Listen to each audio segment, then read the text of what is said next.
ابن عدی، حضرت سیدہ سمیہ، ان کو تو گھوڑے کے پیروں میں باندھ کر کے شہید کر دیا گیا تھا۔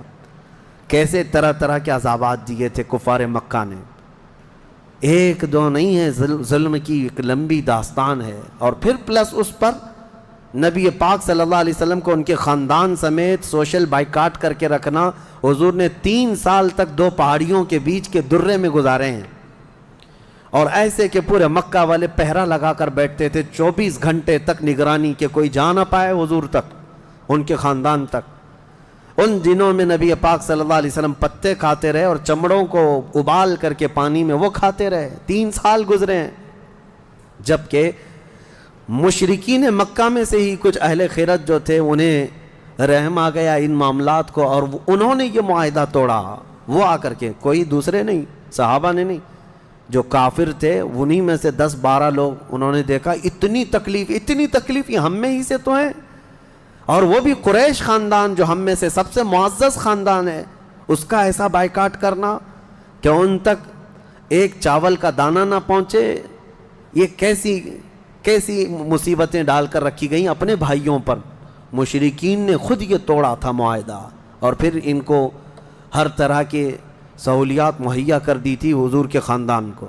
یہ تکلیفیں 70 صحابہ مکہ چھوڑ کر کے حبشہ جا چکے تھے ہجرت کر کے، معمولی بات ہے؟ آپ کے محلے سے 4 لوگ جائیں کیا حالات ہوتے ہیں۔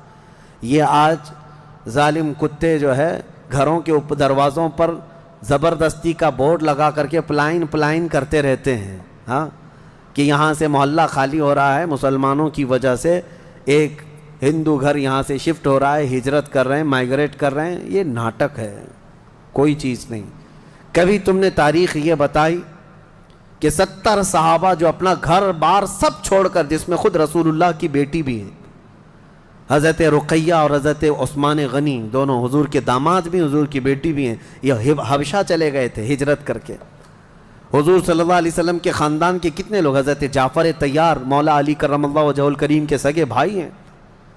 حضور پاک صلی اللہ علیہ وسلم کے خاندان کے کتنے لوگ نکل کے جا چکے تھے حبشہ میں، ایتھوپیا، عرب لوگ افریقہ میں جا کر کے رہ رہے ہیں۔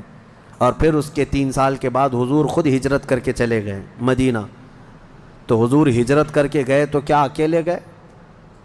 1 سال نہیں گزرا تھا کہ مکہ میں جتنے مسلمان تھے سب کے سب ہجرت کر کے مدینے چلے گئے۔ مکہ والوں کو سکون سے رہنا چاہیے نا، بات ہو گئی نا۔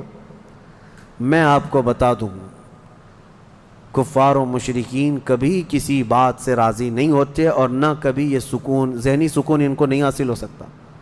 تم اگر کوئی محلہ چھوڑ کر کے بھی چلے گئے تو تمہارے سے دشمنی ان کی کم نہیں ہوتی۔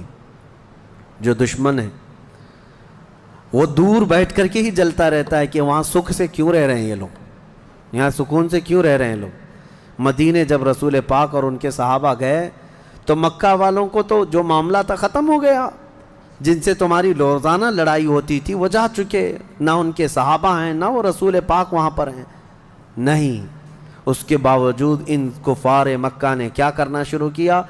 10 لوگ، 15 لوگ، 20 لوگ کبھی جتھا بنا کر کے مدینے تک جاتے تھے، رات کے وقت وہاں کے مسلمانوں کے باغیچے کھجوروں کے جلا کے آ جاتے، اور کبھی اگر 2-4 صحابہ مسلمان باہر نظر آتے تو ان کو پکڑ کر پیٹتے تھے، مارتے تھے۔ کہاں پر؟ مدینے میں جا کر۔ جب اس قدر ظلم بڑھ گیا تب میں آپ کو بتاؤں 13 سال کے بعد اللہ نے جہاد کا حکم نازل فرمایا۔ اے محبوب کھڑے ہو جائیں اور جو آپ سے لڑ رہے ہیں ان سے مقابلہ فرمائیں۔ 13 سال تک تو کبھی لڑنے کا حکم نہیں آیا۔